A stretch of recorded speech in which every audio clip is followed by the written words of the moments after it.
Hello and welcome to DecodeMD, where we explore stories, struggles, and successes behind life in medicine. I'm your host, Dr. Pranav Joshi, and in today's episode, we are diving deep into the world of pharmacology, not just as a subject, but as a dynamic career that bridges industry, academia, and innovation. Our today's guest needs no introduction. He is very well known among all the pharmacology residents across India, and he is someone who has experienced all the sides of pharmacology. Professor Dr. Anant Patil sir. Currently, he is working as a professor in Department of Pharmacology, DY Patil University, Navi Mumbai. He has also worked across leading pharmaceutical companies like Sanofi, Abbott, and Alembic. At one point of time, he even founded his own venture, and today he continues to shape young minds and continues to educate them and mentor them. In this conversation, we'll explore his journey, how he navigated from medical school to industry, and what inspired him to return back to academia. Also, his insights on the future of MD Pharmacology. So stay tuned, whether you are a medical student, resident, or someone who is curious about where pharmacology can really take you, this one's going to be deeply insightful. So without further ado, let's move on to our segment. Welcome sir, welcome to decode MD. Sir, आज के session का हमने theme रखा है inspired by your journey, bridging academia, industry and innovation in pharmacology. This is totally inspired by your journey sir. आपने जितने भी अभी तक आपका रोल रहा है फार्माकोलॉजी में। सो सर, मूविंग ऑन, हम लोग पहला सेगमेंट जो रहेगा हमारे इंटरव्यू का, वो हम आपकी लाइफ की बिगनिंग जर्नी से लेंगे। आपने मतलब एमबीबीएस करने का क्या कैसे सोचा था? लाइक ये बचपन से आपका प्लान था या इवेंचुअली यू सोसाइटी के प्रेशर में या पेरेंट्स ने बोला या आपका खुद का ड्रीम था? When I was doing my until I did my SSC, I was not aware that I would do MBBS. But as you said, I belong to a place जहाँ पे education is of prime importance. अब वहाँ पे जब 10th पास होने के बाद 11th 12th में we had very limited choices. Possibly because of limited awareness. या तो आप इंजीनियरिंग कर लो या तो आप मेडिकल कर लो, ये दो ही choices when we did 12th. Those were the choices that we had options of. Then I thought कि एमबीबीएस करे या इंजीनियरिंग करे, आइडिया नहीं था, तो I took both options, biology as well as mathematics. उस टाइम पे ये हुआ, that was the year of 1994। MBBS के एडमिशंस थोड़े से लेट हुए, तो मुझे इंजीनियरिंग में in fact I did engineering for few months because medical के एडमिशन थोड़े से लेट हुए। The medical admission started, then I got a seat in medical MBBS. तो I thought I will shift from engineering to medical. सो और sir, ये MBBS के अपने MD pharma करने का ऑप्शंस तो बहुत सारे थे, क्लिनिकल में भी थे, पैरा क्लिनिकल में भी, पर उस टाइम पे मतलब आपके टाइम पे, जब उस टाइम तो एमडी फार्मा का उतना स्कोप भी शायद नहीं रहता था जितना अभी है हम लोग के टाइम। तो what made you choose MD pharma? frankly speaking, when I completed my MBBS internship के बाद में, we did not have those entrance examinations. Our admissions for post graduation used to happen on the basis of the marks that you get in graduation. So I had good marks in biochemistry and clinical subjects. I was able to get some diplomas, but I was not interested in doing diplomas. So I had an option of either doing biochemistry or pharmacology. I chose pharmacology because I knew that at least I would have second option of going into pharmaceutical industry apart from obviously academics, and that's what the choice was, to join pharmacology over biochemistry. Okay. और sir, आपने अपना MD pharma government medical college Aurangabad से किया था। अभी तो शायद वो औरंगाबाद हैज बिकम छत्रपति संभाजी नगर। तो Yes. So सर, फार्माकोलॉजी का मतलब आपका एक training. I think that actually built my foundation of pharmacology. जब हमने मतलब स्पेसिफिकली मैंने जब MD pharmacology की गवर्नमेंट मेडिकल कॉलेज से, those were the years of 2001 to 2004. I was really fortunate to get good teachers as well as importantly good colleagues, seniors, तो yes. जिनके through हम लोग काफी सारी चीजें सीखते। गवर्नमेंट मेडिकल कॉलेज जहाँ से मैंने एमडी किए, वहाँ का रिकॉर्ड जो है वो काफी अच्छा है। Many students they join pharmaceutical industries even in those years, but बीच में काफी गैप हुआ था। Almost 6 to 7 years nobody from our college had joined pharmaceutical industry. So after that long gap, I was the first person to come to Mumbai and join the industry. तो काफी challenges भी थे, but it was a learning experience, I would say. But overall I am fortunate कि मुझे government medical college से MD करने का मौका मिला, and I had really good foundation started from there. Sir, I mean obviously उस time पे तो आपके टाइम पे सीट्स भी काफ़ी कम रहती होंगी ओवरऑल पोस्ट ग्रेजुएशन में। तो गवर्नमेंट कॉलेज में MBBS और MD दोनों करना, वो तो आई मीन अपने आप में ही बहुत बड़ी अचीवमेंट हो जाती है। ओके। मेरी एमबीबीएस जो है वो एमजीएम मेडिकल कॉलेज की है, ओके। औरंगाबाद की, और एमडी जो है मेरी गवर्नमेंट मेडिकल कॉलेज की है। As you said, seats were limited. Just to tell you that I was the only candidate who joined MD pharmacology in that year. Join भी मैंने अकेले नहीं किया था और मेरी एग्जाम भी अकेले की हुई थी। So those yes 3 years I was the PG of 1 year, and but as I said, we had good seniors also, and then we had good juniors also, so we were a mix of batch. So it was a, I mean, golden days, I would say, 25 years back, 2001. Yes sir. और sir ये MD pharma के बाद आप directly industry में चले गए थे, जैसे आपने बताया आपने सेनोफी, एबॉट, एलेम्बिक इन सब हाँ, में तो ही। इनफैक्ट से पहले 2004 में जब मैंने एग्जाम अपीयर की थी एमडी फार्माकोलॉजी की, मुझे इंडस्ट्री जाने का, that was my first choice. मैंने ये सोचा था कि let me try industry first, and if I don't like it और I don't maybe enjoy it, then I would come back to academics. Yes. तो मैंने इंडस्ट्री ज्वाइन की, but मैंने फार्मा इंडस्ट्री डायरेक्ट ज्वाइन करने के पहले I joined Siro Clinpharm, which was the contract research organization, CRO, अभी भी है, but yes sir. I joined that company in 2004, and I was given the position of assistant manager in clinical data management. So that was my first profile in the industry to join. Very interesting thing, because frankly, data management was completely new concept to me, and those days we did not have even good usage of the technologies. तो पहली बार जब मैंने pharmaceutical industry, specially the CRO, तो laptop handle मैंने पहली बार किया था 2004 में। We had PCs, but internet also was very limited in those days. So that was really learning experience, because एक तो आपको इंडस्ट्री से भी मैनेज करके आपको एडजस्ट करना है, आपको टेक्नोलॉजी भी सीखनी है, आपको नया एनवायरनमेंट मिला है, आप आए हो औरंगाबाद से जो मुंबई में आए हो, तो मतलब everything was new, and everything was kind of new experience, new journey from then. Yes sir. Sir clinical research organisation में जो आपका एक्सपीरियंस रहा था, जैसे आपने बोला ना डेटा मैनेजमेंट भी बिल्कुल वहाँ पे जा नया नया एक्सपीरियंस था, तो कितना चैलेंजिंग लगा वो आपको, जैसे वहाँ पे गए तो सीखने में ईजी रहा, how was your experience?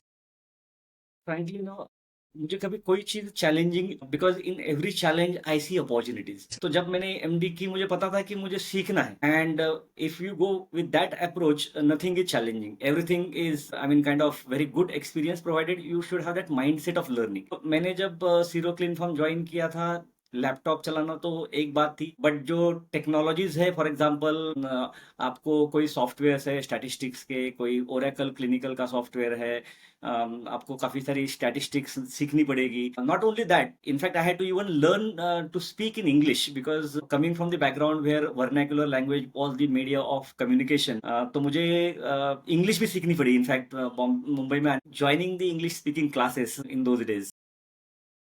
Sir ये आपने जैसे बताया ना कि आप फार्माकोलॉजी रेजिडेंसी के टाइम पे आपका पहले से प्लान था कि मतलब आप इंडस्ट्री पहले ट्राई करना चाह रहे हो, तो आपने रेजिडेंसी के टाइम पे did you do anything special to incline yourself toward industry, या मतलब आपके करिकुलम में उस टाइम पे? नहीं, फ्रैंकली स्पीकिंग, क्वेश्चन बहुत इंपॉर्टेंट है, and maybe this answer possibly will help students who are planning to join industry. Personally कुछ भी अलग से नहीं किया था industry join, only my knowledge and experience of MD pharmacology, on that basis I appeared for interview, and उसी basis पे मैं ज्वाइन हो गया। It's a demand and supply का कंसेप्ट है। अगर इंडस्ट्री को डिमांड है एंड अगर सप्लाई बहुत ज्यादा आ रहा है, स्क्रीनिंग बहुत टफ होगी। यस उस दौरान जो है इंडस्ट्री में डिमांड इतनी ज्यादा नहीं थी और सप्लाई भी इतना ज्यादा नहीं था। Interview was a tough process. Let me tell you that interview was a tough process, because I had to write, the process was written interview, then oral interviews, aptitude test, काफी सारी tests हुई थी. It was not easy to join the company, but fortunately I could clear the requirements and the eligibility criteria for the organization that they were looking for. Okay sir, ये चीज़ें आज भी होती हैं क्या फार्मा इंडस्ट्री में interview के time पे, रिटन, ओरल और एप्टीट्यूड टेस्ट, ये सब अभी भी? रिटर्न मैंने तो देखी नहीं है, मतलब अभी इस दौरान कुछ कंपनीज एप्टीट्यूड टेस्ट, ओरल तो ऑफ कोर्स, मतलब, but I don't see no reason to take the aptitude test. होता ये है कि व्हेन यू ज्वाइन इंडस्ट्री का जो माइंड सेट है, that also should be tested. Are you having that kind of resilience or that kind of attitude to work in the environment which is more challenging or more demanding? जो mental status है या जो आपकी upbringing है, whether you will be able to adjust that kind of environment, तो वो एक screening करना जरूरी है देने से। सर बात जब आप सीआरओ के बाद जब फाइनली फार्मास्यूटिकल इंडस्ट्री में गए थे तो what kind of role did you work in? सी जब सीरो क्लीन फार्म मैंने छोड़ने का डिसीजन लिया था तो I had actually I wanted to join the actual pharmaceutical industry, core pharmaceutical industry. तो फिर मैंने एलेम्बिक ज्वाइन किया और एलेम्बिक में I got a role of the deputy manager in medical services which is kind of a medical affairs function.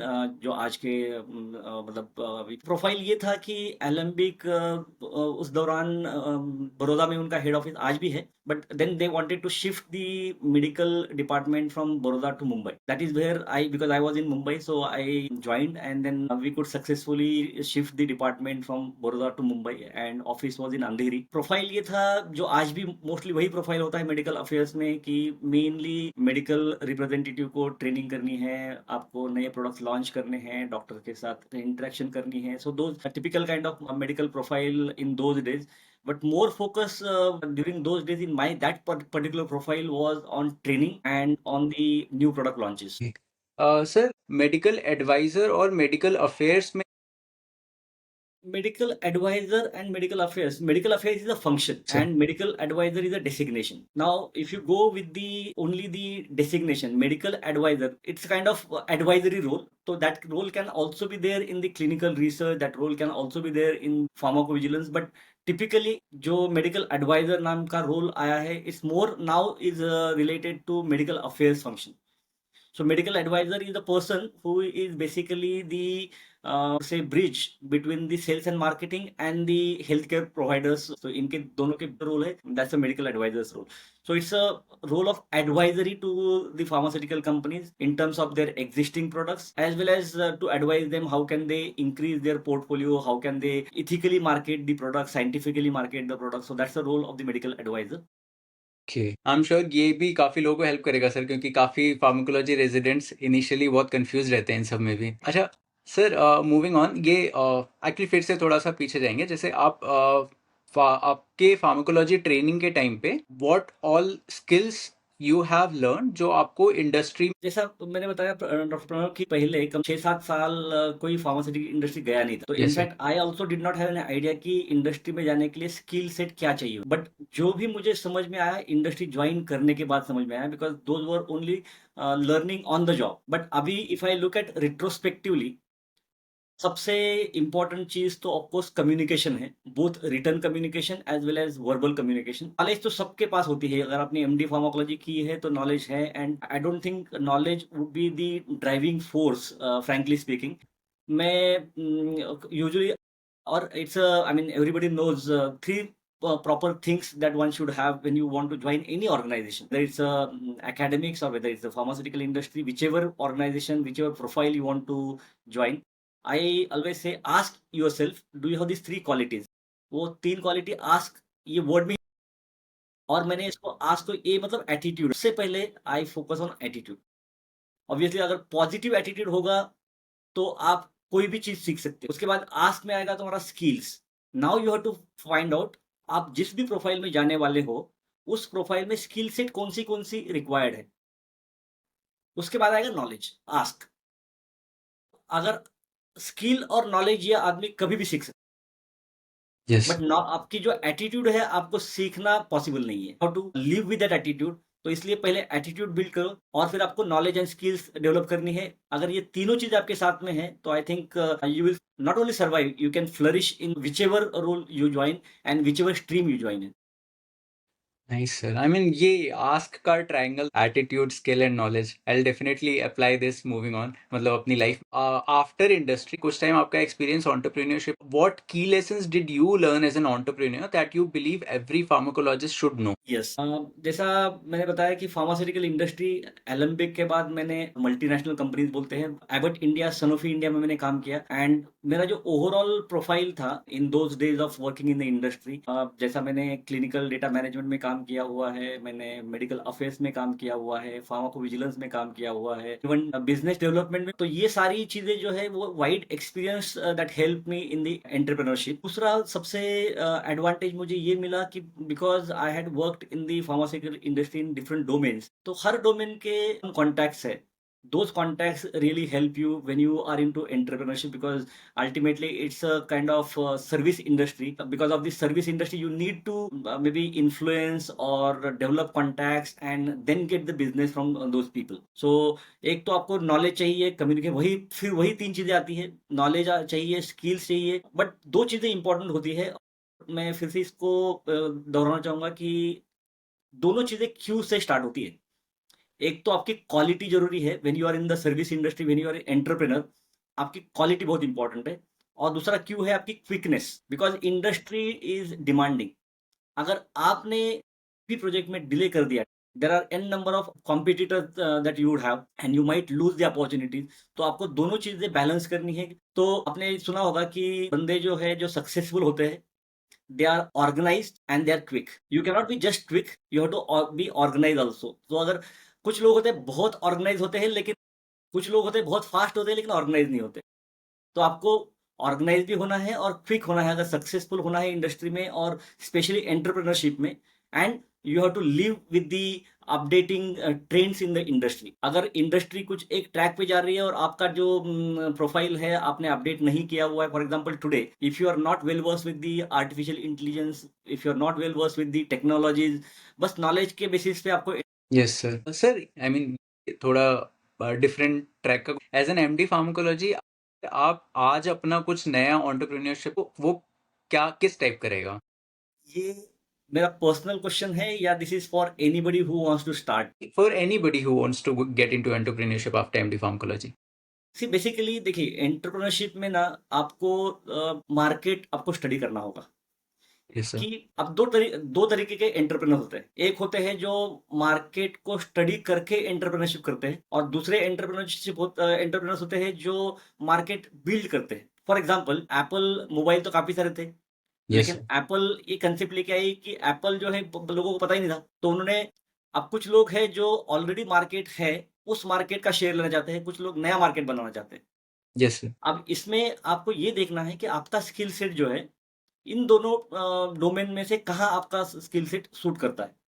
दूसरी चीज ये है कि आपको एंटरप्रेन्योरशिप करने के लिए रिस्क टेकिंग कैपेसिटी चाहिए, आपको फाइनेंशियल बैकअप चाहिए। ये चीजें अगर है, देन यू थिंक ऑफ कि आपको स्कोप कहाँ पे है और आपका टैलेंट कहाँ पे है। तो आपको, अगर आपने स्वाट नाम का कंसेप्ट सुना होगा जो इंडस्ट्री में काफी फेमस होता है, strengths, weakness, opportunities and threats. तो आपको खुद को चेक करना है कि मेरे मतलब पर्सनैलिटीज में कौन सी स्ट्रेंथ्स है और मेरे पर्सनैलिटी में। अभी फॉर एग्जाम्पल अगर आपका कम्युनिकेशन बहुत बढ़िया है, you should develop some kind of entrepreneurship in the communication area. Weakness आपको देखना, again there are two schools of thought. कुछ लोग बोलते हैं कि देखिए आपकी अगर स्ट्रेंथ अच्छी है तो उसको बिल्ड करने के लिए ज्यादा टाइम। कुछ लोग बोलते हैं कि जो आपकी वीकनेस है उसको आप ओवरकम करिए। Now it's up to you whether you want to overcome the weakness और you want to build up on the strength that you have. के बाद में आपको देखना होगा कि आपको थ्रेट्स कहाँ से है और अपॉर्चुनिटीज कहाँ। तो जैसा मैंने बताया कि मैंने इंडस्ट्री में जब ज्वाइन किया था, communication was my weakness. frankly speaking, it was my weak verbal communication. Written communication was good then also, and hopefully it is fair even today also. But I maybe agree to the concept, or maybe the, the fact that my communication, oral communication was not good. But अभी जैसा मैंने बताया कि अभी weakness को overcome करना है, क्या स्ट्रेंथ को बढ़ाना है। अभी यहाँ पे सर्वाइवल का क्वेश्चन आता है। अभी अगर मेरी वीकनेस कम्युनिकेशन है और उसके ऊपर मुझे सर्वाइव करना है इंडस्ट्री में, तो I don't have option but to improve my oral communication. क्योंकि अगर आपको सर्वाइव करना है तो कम्युनिकेशन इंप्रूव करना ही करना है।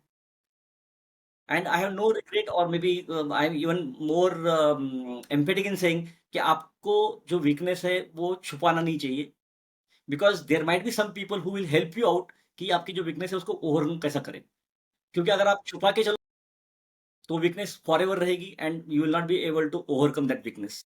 डेफिनेटली सर, आई मीन अपना जो भी वीकनेस रहे बेसिक बढ़ सकते हैं। एंटरप्रेन्योरशिप का जो स्पेसिफिक डोमेन आपने पूछा, उस डोमेन के बारे में अगर बताना है, तो medical writing is a area where you can develop your entrepreneurship. Training consultant is another area where you can build your entrepreneurships. Pharmacovigilance is another area where you can start your own entrepreneurships. You can even maybe develop some kind of consultation for market research, because you have medical background and pharmaceutical industries. They look for some insights which are medically driven insights. Artificial intelligence, machine learning, statistics. There are so many domains thought that I said. First, find out what is your interest area and what is your strength, and link your strength to the opportunities available in the market. Then there is no backward looking for your progress. Yes sir. Sir ये तो I mean entrepreneurship के लिए आज के time तो जैसे India का market भी है कि काफ़ी लोग अपना स्टार्टअप स्टार्ट करना चाहते हैं, तो डेफिनेटली ये वाली एडवाइस तो बहुत ज़्यादा हेल्प करेगी।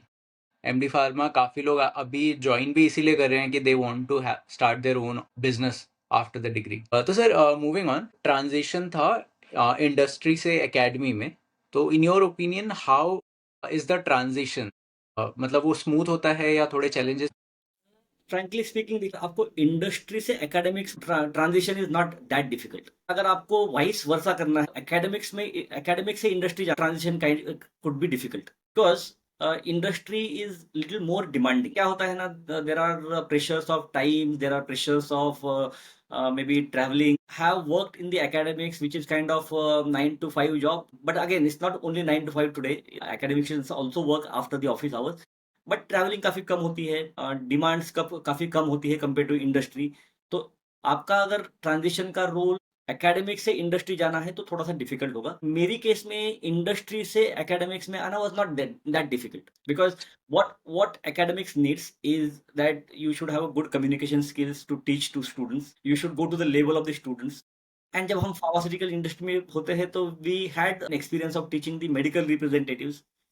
सो और दूसरी चीज ये है कि आपका जो वाइड एक्सपीरियंस है, that helps when you come back to academics, because pure academics में रहोगे तो जो बुक में लिखा हुआ है वही आप डिलीवर. लेकिन जब आप इंडस्ट्री से आए हो तो उसके एप्लीकेशंस जो इंडस्ट्री में होते हैं, you had interactions with the clinicians, you understood what are the requirements. सारे काफी सारे एक्सपीरियंसेस जो होते हैं वो जब आप एकेडमिक्स में, they certainly help you to maybe speak in more engaging manner to the students as compared to only didactic lectures. Yes sir, ये जैसे आपने ये बताया कि इंडस्ट्री से एकेडमिक्स में आना ज़्यादा इजी रहता है कंपेयर टू एकेडमिक्स से इंडस्ट्री में जाना। काफ़ी लोग ऐसे होते हैं कि जो मतलब ज्वाइन कर लेते हैं industry, but later on they realize कि उन्हें एकेडमिक्स में कंफर्टेबल लाइफ रहेगी या they want that kind of lifestyle. तो वैसे केस में व्हाट डू यू एडवाइस कि जैसे लोग सोचते हैं ना कि एकेडमिक्स में अगर जाना है तो पहले एसआरशिप कर लेते हैं फिर इंडस्ट्री में जाते हैं, यू एडवाइस कि मतलब पहले एक बार जाओ इंडस्ट्री में 1-2 साल काम कर लो, फिर if you don't feel like कि वो जच रहा है तो फिर get back to academics, SRship continue करो, व्हाट डू यू देखिए, एडवाइस? अभी इसमें ना मेरे दो थॉट प्रोसेस है. पहला थॉट प्रोसेस ये है कि दो दो तरीके के लोग, सक्सेसफुल लोग, या यस सर। तो वो लीडर्स होते हैं या तो फिर वो मास्टर्स होते हैं, एक्सपर्ट्स होते ओके। यस। हैं. तो आपको लीडर बनना है कि आपको एक्सपर्ट?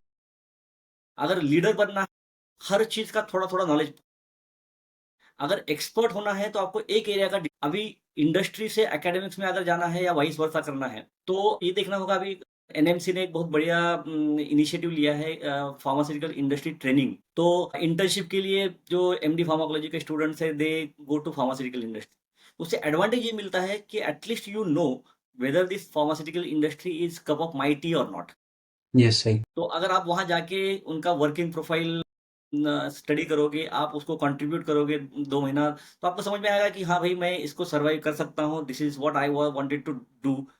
अगर आपको इस 2 महीने में सूट नहीं हो रहा है तो वही डिसीजन आपको लेना होगा कि नहीं, industry is not my cup of tea. Because एक सेइंग है, आई डोंट नो कहाँ, मतलब which country this saying belongs to. आप अगर कोई ट्रेन में बैठे हो और आपका डेस्टिनेशन गलत है, तो जितना जल्दी हो सके ट्रेन से उतर जाओ, क्योंकि हाँ। जितना लेट ट्रेन से उतरोगे उतना ट्रेन आगे जाएगी और आपको रियलाइज बाद में होगा कि मेरा स्टेशन तो बहुत पीछे चला गया. तो इसीलिए अगर आपको जो डिसीजन लेना है, लॉन्ग टर्म डिसीजन जो है, जितना जल्दी हो सके, अनफॉर्चुनेटली हम लोगों को ना ये समझ में नहीं आता है कि मेरी गोल एक्चुअली क्या है और मेरे पर्सनैलिटी को कौन-सा प्रोफाइल सूट करता है। ये समझने में काफ़ी साल निकल जाते हैं। अगर आपने आपकी खुद की पर्सनैलिटी की अच्छे से स्टडी की, तो आपको समझ में आएगा कि आपको क्या सूट होगा, क्या सूट नहीं होगा। तो इसलिए यस मेरा सर। एडवाइस रहेगा कि इंडस्ट्री पोस्टिंग करिए। इंडस्ट्री पोस्टिंग में देखिए कि आपको ये सूट हो रहा है कि नहीं हो रहा है। Coming back to SRship, for doing assistant professor job in teaching you need to do SRship. तो मेरा यस सबको एडवाइस ये रहेगा कि भाई आपका जो एमडी हो जाएगा तो उसके बाद एसआरशिप कंप्लीट कर लो, क्योंकि एटलीस्ट वो सर्टिफिकेट आपके पास रहेगा if you want to come back to academics, yes sir. Then you don't have to start from the SRship. Yes so this is what my suggestion to listeners and students. Sir, ये जो NMC के internship वाले criteria की आपने बात कही अभी, but ऐसा है ना कि अभी भी वो इंटर्नशिप सारे मेडिकल कॉलेजेस में नहीं, तो सारे जो रेजिडेंट्स इंटर्नशिप करना चाहते हैं but because of their like they are in peripheral college या किसी भी अदर रीजन की वजह से they are not able to attend the internship, तो how would you advice them to go about industry और या एकेडमिक्स के डिसीजन? तो उनके लिए एक मेरा एडवाइस रहेगा कि एटलीस्ट जो इंडस्ट्री स्पेसिफिक फोरम्स होते हैं, जैसे सिंपोजियम्स हो जाए या कॉन्फ्रेंसेस हो जाए, तो इंडस्ट्री स्पेसिफिक हो, तो वो वाले अगर आप अटेंड कर लोगे तो you will develop some contacts, yes and once you develop the contacts you will develop some good mentors. मेरा एक सजेशन रहेगा सबको, आपको जिस एरिया में आपको मे बी करियर बिल्ड करना है या अंडरस्टैंड करना है, अगर आपके कॉलेज में या आपके आजू-बाजू में कोई उस, तो reach out to the mentors, and I am 110% sure कि there are so many people in the pharmaceutical industry who are willing to do mentorships. Yes sir. अगर आपको एक अच्छा मेंटर, तो he will give you whole pros cons. जैसा मैंने आपको बताया, शॉर्ट एनालिसिस जो है फार्मास्यूटिकल इंडस्ट्री का short analysis versus the academic का शॉर्ट एनालिसिस, ये अगर यस आपके पास, then you will be able to understand कि आपको कहाँ जाना है। मेरा प्रॉब्लम ये है कि देखिए, जो जनरल तौर पे क्वेश्चन आते हैं कि मुझे एमडी फार्माकोलॉजी के इंडस्ट्री ज्वाइन करनी है क्या एकेडमिक, तो मेरा सजेशन ये है कि why do you only restrict to this two options. Problem ये है कि हमारी जो आंखें हैं, our eyes see only what our mind knows. हमारे यस माइंड को इस तरह से ट्रेन किया गया है कि एमडी फार्माकोलॉजी करने के बाद या तो आप इंडस्ट्री ज्वाइन कर लो, या तो फिर एकेडमिक ज्वाइन कर लो, या तो फिर प्रैक्टिस कर लो। तो because these are the trends, these are well walked paths. तो आपको ऐसा पाथ ढूंढना है कि जो लेस ट्रैवल्ड हो, उसमें रिस्क रहेगी लेकिन उसमें सक्सेस होने का भी चांस, बिकॉज जैसा वो कहावत है ना कि अगर भीड़ में जाओगे तो आप आइडेंटिटी खो जाओगे, यस सर। कॉन्फिडेंस आ जाएगा। So when you walk in a crowd, you will get a confidence, but you will lose identity. And when you walk alone, you will get that identity and you will get confidence also because you are walking and you are a pioneer of that particular path. Yes sir, that is a very good advice sir. Sir, in your आपने इसको तो answer कर ही दिया इस next question का almost, but still in your opinion academic training है pharmacology की या और इंडस्ट्री में जो एक्सपेक्टेशंस हैं गैप है, and how how can one get over those gaps? See, frankly speaking, disconnect है, वो डिस्कनेक्ट कम हो रहा है। Yes sir. जो एकेडमिक्स और इंडस्ट्री का डिस्कनेक्ट था, बट अभी वो डिस्कनेक्ट कम इसलिए हो रहा है because NMC is specifically giving directions कि इंडस्ट्री में आप इंटर्नशिप, पहले जमाने में जैसा फॉर एग्जांपल हमने जब इंडस्ट्री ज्वाइन करी थी, उस ज़माने में मैंने फ्रैंकली बोल दिया मुझे इंडस्ट्री के बारे में कुछ पता नहीं। बट नाउ टेक्नोलॉजी भी इतनी मतलब वो, actually the world has become a small village. अब यस आज सर। आप डॉक्टर प्रणव कहीं बैठे हो, मैं कहीं बैठा हूँ, and we are so clearly talking to each other. Yes जब हम एमडी कर रहे थे तो हमारे पास मोबाइल भी नहीं थी, नई-नई मोबाइल आई थी, व्हाट्सऐप नहीं था या ये इस तरीके की गूगल मीट नहीं थी या अलग-अलग प्लेटफ़ॉर्म नहीं। अगर किसी को इंडस्ट्री ज्वाइन करनी है, आपके पास मेंटर है, जैसा हम वन टू वन बात कर रहे हैं, people will yes advice you, people will guide you. तो अभी आपको ये वर्ल्ड में जो अपॉर्च्युनिटीज़ है, उसका कितना आप मतलब फ़ायदा उठा पाते हो, ये आपके ऊपर डिपेंड है। यस और ये जो गैप्स है इंडस्ट्री में, through different, thanks to COVID, because ये टेक्नोलॉजी काफ़ी मतलब वेल नोन हो गई है, ऑनलाइन टेक्नोलॉजी।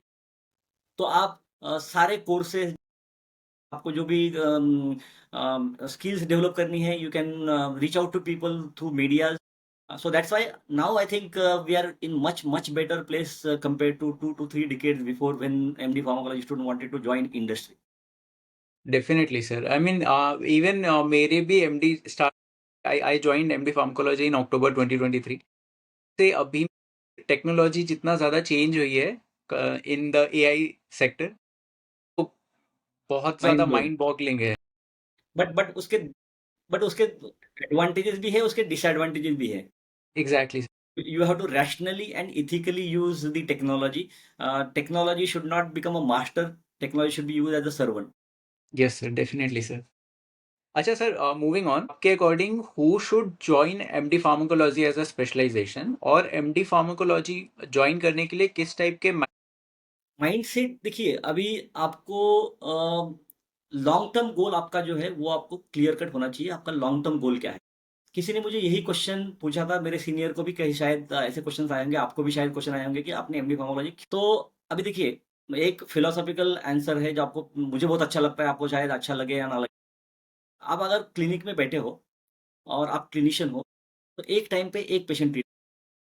लेकिन अगर एमडी फार्माकोलॉजी करके अगर आपने कोई न्यू ड्रग डेवलपमेंट में आपका योगदान दिया है, और कोई एक न्यू ड्रग मार्केट में आया है जिसमें आपने मान लो छोटा सा रोल किया है, बट उसमें आपका रोल है, या तो आपने बहुत सिग्निफिकेंटली रोल किया है और वो ड्रग मार्केट में आ गई, तो आप आपके ऑफिस में बैठ के हजारों लाखों पेशेंट को ट्रीट कर रहे हो, बिकॉज आपने उसमें योगदान दिया. Yes sir. So that's another way of looking at the MD pharmacology course when you want to join pharmaceutical industry. Or academics is a noble profession. I don't know why people they first think of pharmaceutical industry and then think of academics. Because if teaching is the only profession which creates other professions, तो अगर आप अच्छा teacher बनोगे तो आप अच्छे pharmacologist create करोगे, और अगर अच्छे फार्माकोलॉजिस्ट क्रिएट होंगे तो वर्ल्ड हेल्दी होगा. ऐसा नहीं है कि एक प्रोफाइल दूसरे प्रोफाइल से सुपीरियर है या इंफीरियर है. They both they are adjunct to each other, they are symbiotic to each other. तो बस जो भी कर रहे हो आप डेडिकेशन से कर लो, ऑनेस्टी से कर लो, सिंसेरिटी से कर लो, चाहे एकेडमिक्स हो चाहे इंडस्ट्री. उसके लिए व्हाट एसेंशियल स्किल्स और सर्टिफिकेशंस यू वुड रिकमेंड, जो आज के टाइम रेजिडेंसी के टाइम ही स्टूडेंट्स को कर लेना चाहिए? देखिए, अभी इसमें मैंडेटरी तो कोई सर्टिफिकेट नहीं है, MD pharmacology is good enough. Yes. लेकिन अगर आपके पास एडिशनल सर्टिफिकेट्स है, तो जैसे मैंने बताया कि डिमांड एंड सप्लाई का रेशो. Yes sir. अगर आप इस तरफ बैठे हो जहाँ पे आप इंटरव्यू लेने वाले हो, आपके पास 10 एप्लीकेशन आई हैं, जिसमें एक ने 4 सर्टिफिकेट्स कोर्सेज किए हुए हैं, और एक ने बस एमडी फार्माकोलॉजी की हुई है. तो ऑब्वियसली इंटरव्यू का पहला कॉल या पहला प्रेफरेंस दिया जाएगा जिसके पास 4 एक्स्ट्रा सर्टिफिकेट्स है. यस तो सर। अभी उस इंटरव्यू के दौरान पता चलेगा कि ये सारे ओनली सर्टिफिकेट्स है कि उनकी नॉलेज और skills. Because sometimes you might have an number of additional certifications, but उसकी रिक्वायरमेंट जो होती है, स्किल सेट जो होते हैं, वो एक्वायर होते नहीं है. But certainly that CV will at least may be zoom out from the other series. But आपको फिर उसमें देखना है कि वो स्किल सेट जो है आप एक्चुअल प्रैक्टिस में अप्लाई कर पाओगे कि नहीं कर पाओगे. Yes sir. तो वो स्किल सेट से फायदा ये होता है कि मुझे आपका माइंड सेट पता, कि अगर आपने 3 कोर्सेस एक्स्ट्रा करे हुए हैं कंपेयर टू किसी ने सिर्फ एमडी फार्माकोलॉजी की हुई है, तो मुझे ये पता है कि this guy is not only restricting the boundaries, he is going beyond the call of duties. मतलब एमडी फार्माकोलॉजी कर, तो इनकी जो माइंडसेट है, लर्निंग माइंडसेट है, वो मुझे उनके सीवी के थ्रू यस सर। कोर्सेज कौन से करने हैं. फिर आपको वो डिसाइड करना होगा कि आपको करियर किस एरिया में करनी है. फार्माकोविजिलेंस में करनी है, स्टैटिस्टिक्स में करनी है, मेडिकल राइटिंग में करनी है, मेडिकल अफेयर्स में करनी है, एंटरप्रेन्योरशिप में करनी है. आपका एक डोमेन एक बार फिक्स हो जाए, then you go to the focused area. 4 डगर पे पैर मत रखिए. फोकस योर, एक, you have to find out one niche area and develop your expertise into that particular area. That rule can not be generalized. आपकी personality को क्या suit कर, ये थॉट प्रोसेस था, बट अभी शायद वो थॉट प्रोसेस काफी ब्लर्ड हो चुका है. Now people think of the person rather than the institute from where is coming. Institute का फायदा होता है, ऑफकोर्स बेनिफिट होता है, बिकॉज अगर आपने प्रीमियम इंस्टीट्यूट से पास आउट किया हुआ है तो वहाँ के फैकल्टीज अच्छी है, वहाँ का बैकग्राउंड अच्छा है, उन्होंने उनका ट्रैक किया हुआ है. But that does not mean that the person coming from the periphery has a less knowledge, mindset and a less skill set than the person who is passing from the premier institute. अगर premier institute से कर रहे हो और आपने कुछ वहाँ किया ही नहीं, बस फॉर द नेम से कि आपने 3 साल वहाँ बिताए हैं और बस इंस्टीट्यूट के नाम पे आप सर्वाइव नहीं कर पाए, तो मेरा सजेशन ये रहेगा कि don't create that inferiority complex or even a negative mindset, because your mindset, जैसा वो बोलते हैं ना कि आपका जो एटीट्यूड है वो डिसाइड करता है कि आप कौन से एल्टीट्यूड पे पहुंचोगे। यस। तो एटीट्यूड अगर आपका अच्छा है, चाहे वो आप पेरिफेरल कॉलेज से आए हो या तो आपका एटीट्यूड बुरा है बट आप प्रेस्टिजियस कॉलेज से हो, तो ऑब्वियसली जॉब तो आप ले पाओगे, लेकिन उसमें सस्टेन करोगे कि नहीं वो क्वेश्चन है। देयर इज दिस प्रोवर्ब कि your vibe attracts your tribe. Absolutely, क्योंकि देखिए आपको ना अगर आपका जो सराउंडिंग है तो वो अगर पॉजिटिव रहेगा, यस सर। तो then every day, because in pharmacology knowledge तो एक चीज है, लेकिन आपको जो आपके कलीग्स सीनियर्स है वो ऐसे आपको चूज करने होंगे या मेंटर्स ऐसे चूज करने होंगे जो आपको कंटिन्यूसली पॉजिटिव वाइब्स दे, क्योंकि एग्जैक्टली। वो वाइब्स ही आपको जो इंस्पिरेशन देगी कुछ अलग करने का। तो नॉलेज के साथ साथ में आपके कलीग्स भी अच्छे होने चाहिए। Sometimes it's not in your hand who is there as your senior और जूनियर, बट हो सके तो मेंटरशिप अच्छे लोगों से ले लो and that will help you in a long way. Exactly sir. अच्छा सर, ये during residency many MD residents feel uncertain about their direction या फिर opportunities that they are having, तो what advice would you give them to stay focused? Again I am coming back to the same, possibly I have answered this, कि आपका long term जो गोल है वो create करिए। Don't go behind money, money should be the outcome of your work. Yes. होता ये है कि अगर आपने नहीं सोचा कि, क्योंकि जब मुझे कुछ लोग फोन करके पूछ लेते हैं या कांटेक्ट करके पूछ लेते हैं कि इंडस्ट्री में ज्वाइनिंग सैलरी कितनी है, output which should not be yes the sir. Focus. तो आपको ये होना चाहिए कि मेरा इंटरेस्ट है, मुझे लर्न करना है, every day is a learning.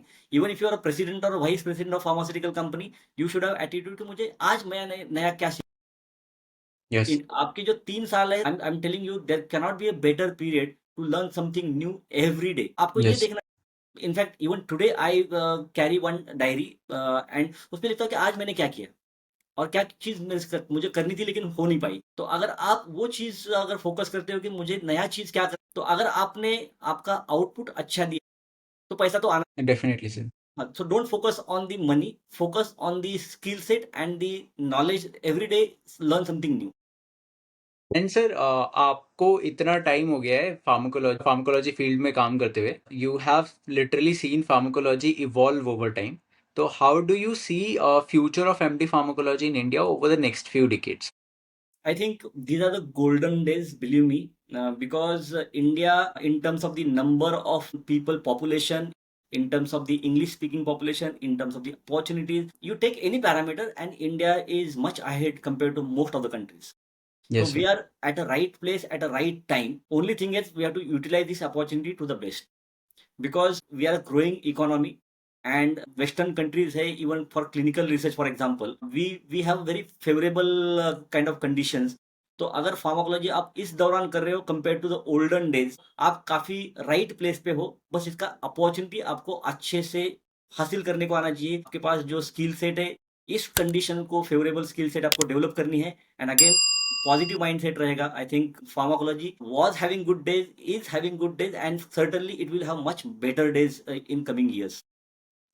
Yes sir. And sir कि जैसे एआई, डिजिटल हेल्थ या रियल वर्ल्ड एविडेंस, तो हाउ डू यू सी कि मतलब फ्यूचर फार्माकोलॉजिस्ट को इन सेक्टर्स के देखिए ट्रेंड, देखो change is the only constant thing that they से, तो चेंज तो यस होना सर। ही होना है।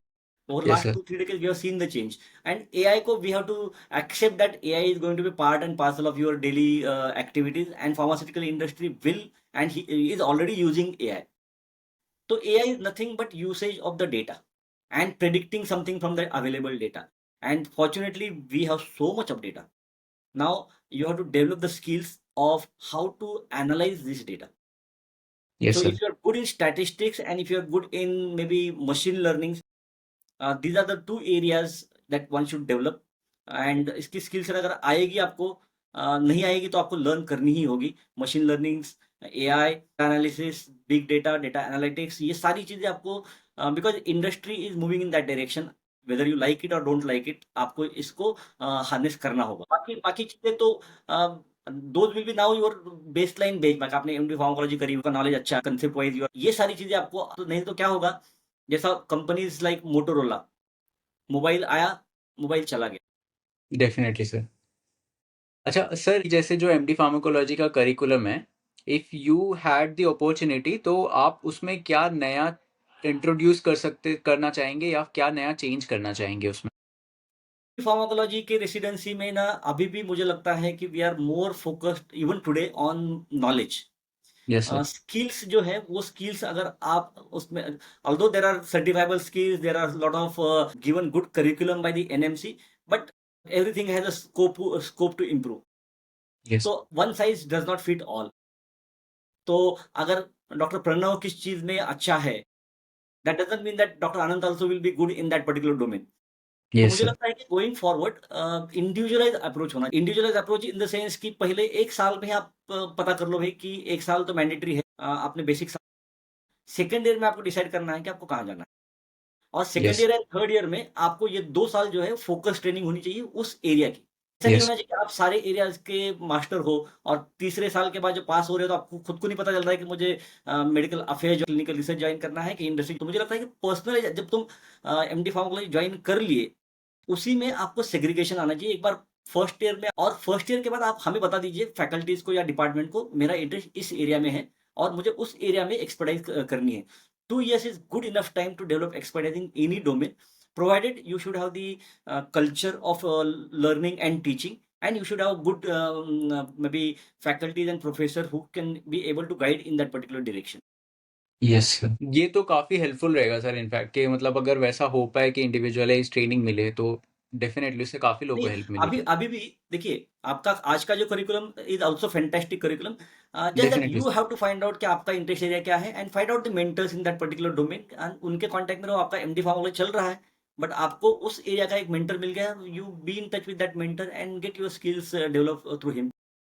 Yes, sir. Sir, looking back at your journey across academia, industry, and entrepreneurship, what were the defining moments that shaped your career paths?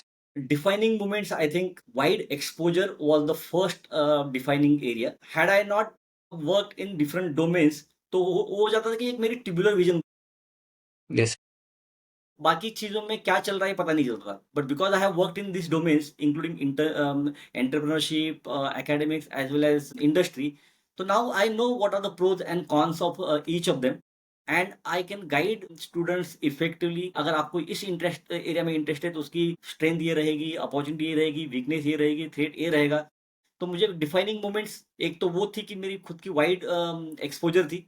दूसरी defining moment है कि I always say fortunately my blood group is B positive, and I always been positive in mindset, and I always believe in positivity in mindset, because challenge तो आते रहेंगे। There is no profile, no life where is no challenge.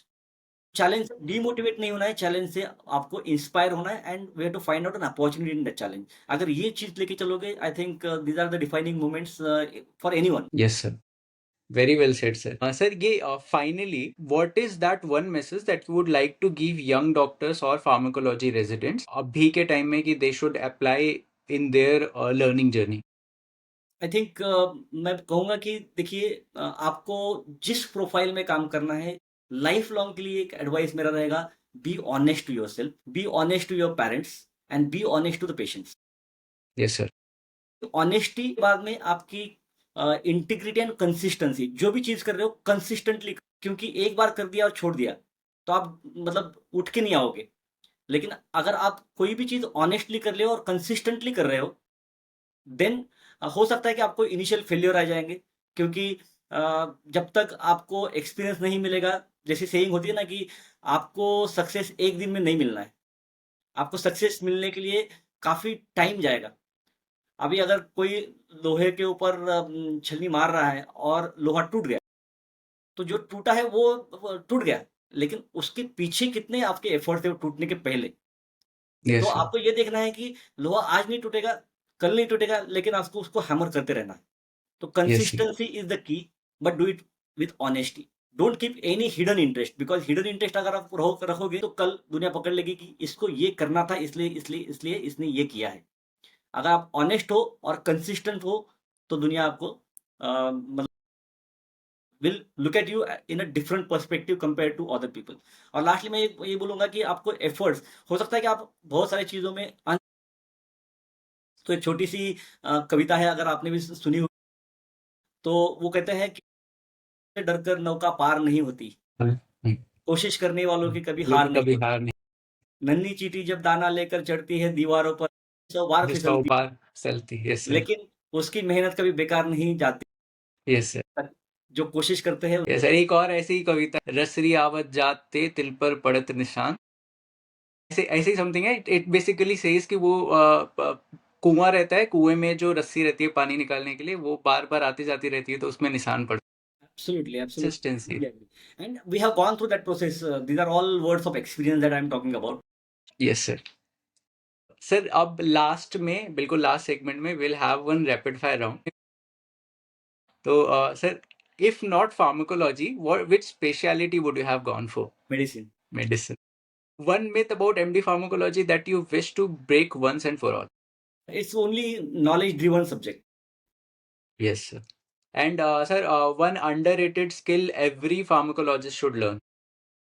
Underrated skill, I think, is the communication and reaching out to people. Okay.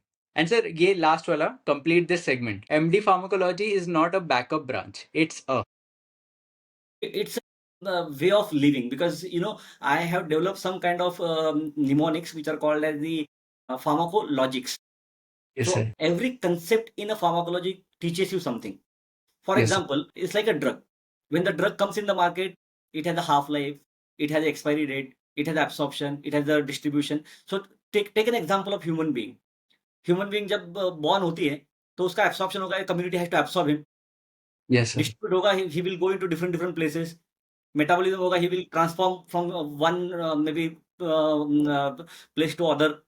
Excretion, मतलब half life हमारी भी है, expiry Yes. हमारी भी है, just that we don't know when we are going to have that expiry.